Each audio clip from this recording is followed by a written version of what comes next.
there are many things that you share, including your stories, your personal testimony, your personal examples and experiences.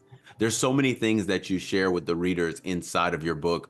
And one thing that I was curious to know as we are having this unique, this exclusive opportunity to sit and speak with the author of the book is, what would you say is the main message that you want your readers to get from your book? Because as you read it, there's so many things that can be pulled out of it, right? There's so many great tips, so much wisdom, so many nuggets that's in your book. But at the same time, as the author, what is the one message, the main thing that you're wanting to make sure that your readers are getting as they're reading your book?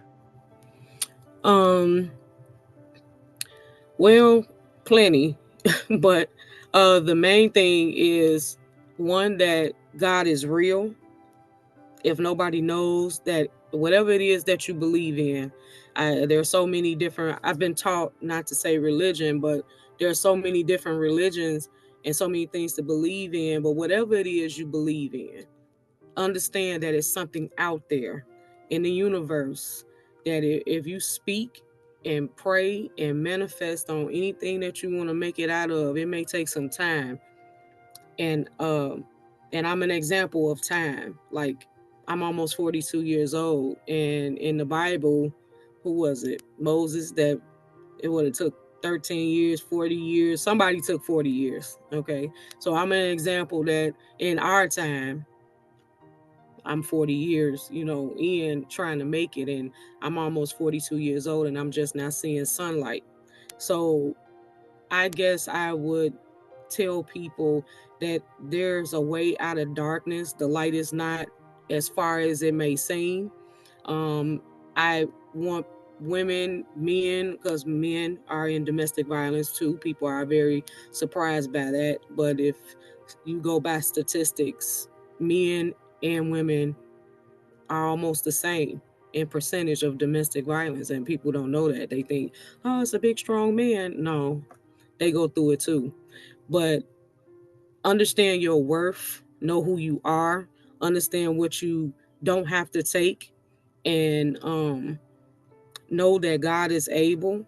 And to, like, I guess too, you have to know what your traumas are. Understand who you are, understand your emotions and where you've been.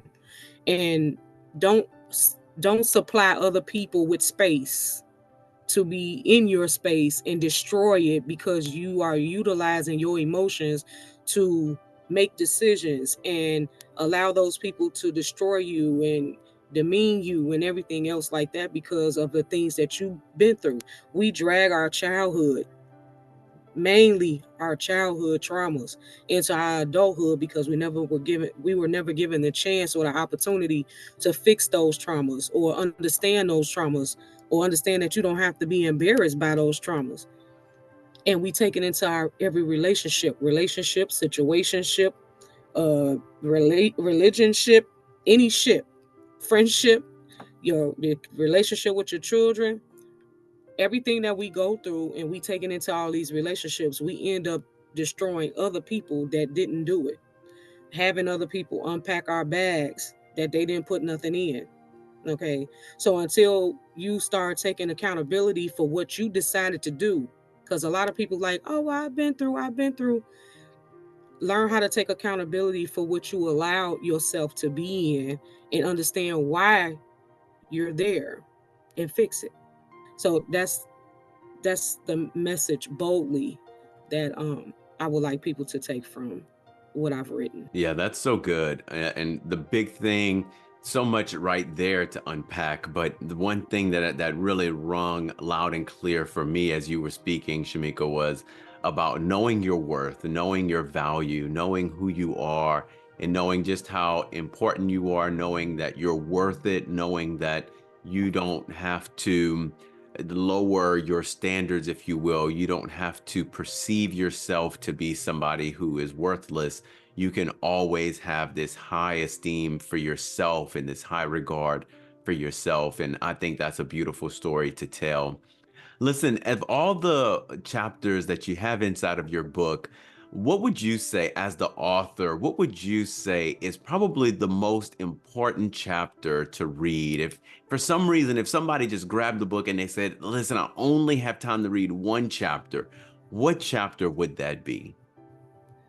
Um, there's a chapter in my book called Grace, and because we all are given grace, and I think we don't understand. Um, we look at situations and the magnitude of the situation, and it's like, no way, this is nothing in this. You ever been in something? I guess I would challenge people who are listening. What blessing is coming out of this? What victory is coming out of this? And I think the chapter Grace shows that. It shows, yes, I am in this bad situation. Yes, I have been abused beyond the imaginable. I have been sick and beat death several times. And people will look at that and say, What's what's grace in that? What's victory in that? You know, what do you get from this? Understand that you are built by everything you ever encounter. Everything. I had to learn that the hard way. I was going through life thinking like, okay, this can't be it for me.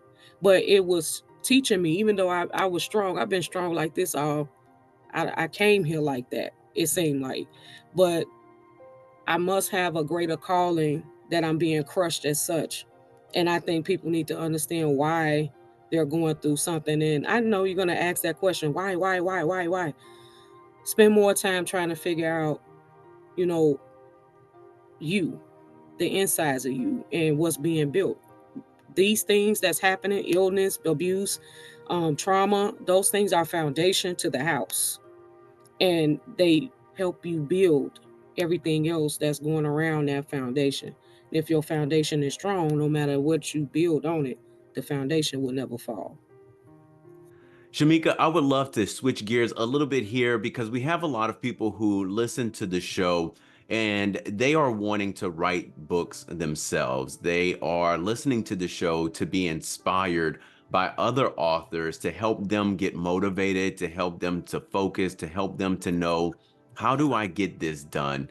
And I would like to spend a little bit of time talking about the writing and publishing process for you. When you wrote your book, did you get any help with writing your book? And if so, or if not, what was the writing experience like for you as you were putting together your book?